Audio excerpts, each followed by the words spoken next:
Hi, we're the dissolved gas subteam, and we're designing a system that removes excess dissolved gas from influent water prior to entry into the Agua Clara treatment plant.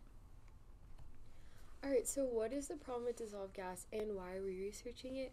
So in plants in Nicaragua and Honduras, excess dissolved gas is a big problem because flock blankets that kind of take particles away from the water and clean it.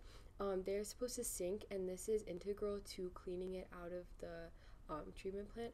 But the problem is with excess dissolved gas, the flock blankets are now floating.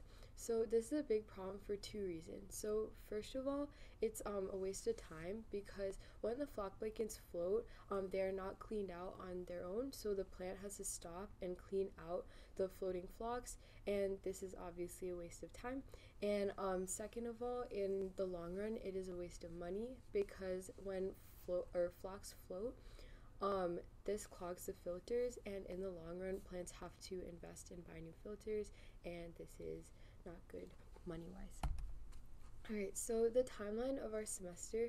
So in September, we were mainly reading past research and understanding our mechanism, and we wrote our first report.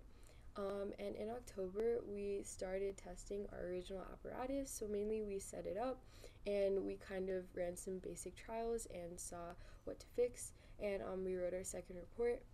And in November was our main troubleshooting because we had many little issues with our mechanism, such as the type of tubing we were using, and in addition we had some places in our mechanism that were not airtight, and this was skewing our results for dissolved gas, so we were doing that. And in addition, we minimized head loss in our apparatus, and we improved measurement methods of our dissolved gas. And finally, in December, this is when we ran our main experiments. So we recollected our final set of data and we wrote our final report. So this is a model of how we're removing dissolved gas from the system. Essentially, water with dissolved gas in it enters at the bottom of the reactor, and then as it goes through, it exits containing gas bubbles. And how that happens is that it hits these sand grains that are in the reactor. And once it hits the sand grains, the bubbles come out of the water and eventually flow out as separate entities from the water at the top of the reactor. This is a video of the reactor showing the bubbles being formed. And then what kinds of variables are we changing to make these bubbles being formed as easily as possible? One of them is temperature, because gas solubility is proportional to temperature, as you can see in the graph that we have here. As temperature increases, the solubility decreases, and therefore bubbles can be formed more easily at a lower solubility. And at around 30 degrees, oxygen starts to level out, so we want to be using temperatures that are above 30 degrees in our experiments. Gas solubility is also proportional to temperature, and this is showing the temperature inside the gas bubble, and in order to minimize it, you have to decrease the surface area of the gas bubble.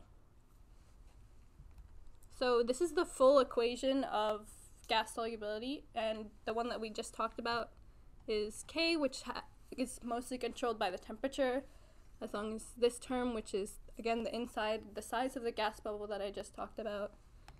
This is the change in height of the reactor itself, which we have a fairly small reactor, so it doesn't have much of an impact. And this is the head loss that we were trying to minimize this semester. This is an schematic representation of the experimental setup the subteam is using in order to run experiments, and the setup is composed of the following. Water is going to come from the sink, and it's going to flow into a flow accumulator, which is an open container.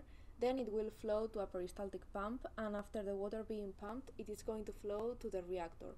In the reactor, gas bubbles are going to be formed, and dissolved gas is going to be taken out of supersaturated water. We will also have a pressure measuring device in the reactor to measure the pressure difference between the inside and the outside of the reactor. Then water will flow out of the reactor and will flow down by gravity. At this point, the setup does no longer represent the reality of an Agua Clara plant, because water will have two different paths to follow. In the first one, also known as the side channel, water will flow directly to the bucket, and this path is going to be used in order to ensure that the whole system is full of water before taking measurements. And in the second path, water is going to flow to a gas volume measuring device that is going to be used in order to measure the effectiveness of the system by measuring the volume of gas that has been extracted from the supersaturated water. At the end, water is going to flow to the bucket, which will represent the Agua Clara plant. Both channels are going to be controlled by different valves. This is the real experimental setup that has been developed by different dissolved gas subteams over time, and as I have said, it's composed of a flow accumulator, a peristaltic pump, a reactor, and a gas volume measuring device. And in the image it's also shown the inflow and outflow water and the bucket.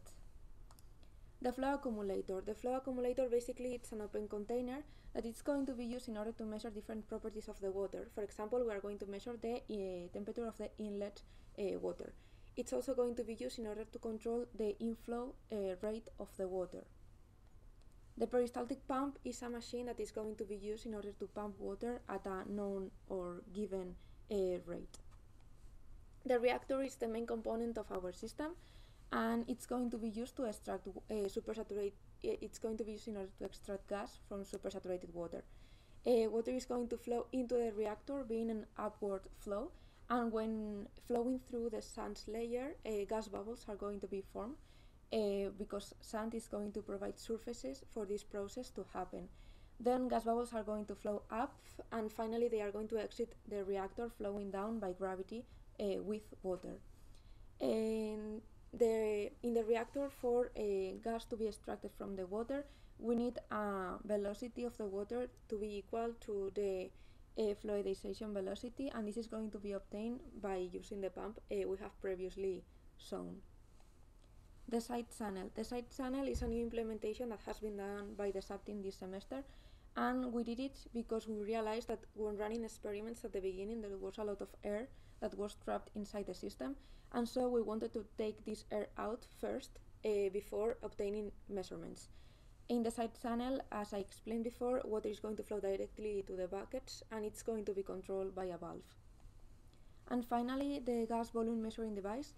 This device is going to be used in order to measure the effectiveness of the system, and we are going to measure the effectiveness by measuring the volume of gas that has been extracted from supersaturated water, and this is going to be done by applying simple physics in which two fluids are going to be separated by their difference in density. This measuring device is not very accurate, and we are working on improving its quality. So moving on to the actual trials we ran at the end of the semester. First of all, these are the results for temperature and pressure. As you can see, the temperature definitely stays at a pretty even value, and it only varies about 1 degree Celsius, but it's still at around 40 degrees, which is higher than the 30 degrees that we wanted it to be higher than. In terms of the pressure, it was also pretty standard, but there was some more variation based on the pressure probe not being completely perfect. But it was still around 15,000 kilopascals, which is physical because it was around 1.5 meters above where we were collecting the gas. These are the results we obtained after running an analysis. We compare the volume of gas that was being extracted from the water over a given period of time, in this case unit of times, seconds, according to different flow rates of the fluid. And we can see that the results do not follow a constant tendency, but the red line represents an approximation that has been done using a 30-degree polynomial, and we can see that the most optimum flow rate is around 90 RPM. So although the data that we collected didn't exactly have a trend, we still wanted to have some comparison to the head loss because that's what we were trying to do at the end of the semester. So as you can see, as the flow rate increases, the head loss increases. That's just the equation for head loss. But that might explain why at the end of our trials, some of the higher flow rates start dipping down and having lower volume of gas extracted because of the higher head loss, therefore affecting the solubility. So in conclusion, after we ran our experiments, an optimal flow rate was found, even though our results were pretty spread out. And in addition, we found that higher flow rates are not necessarily conducive to obtaining the maximum amount of dissolved gas. And as Rania said before, this is because possibly a higher head loss affects solubility, which means less dissolved gas can be obtained from the water.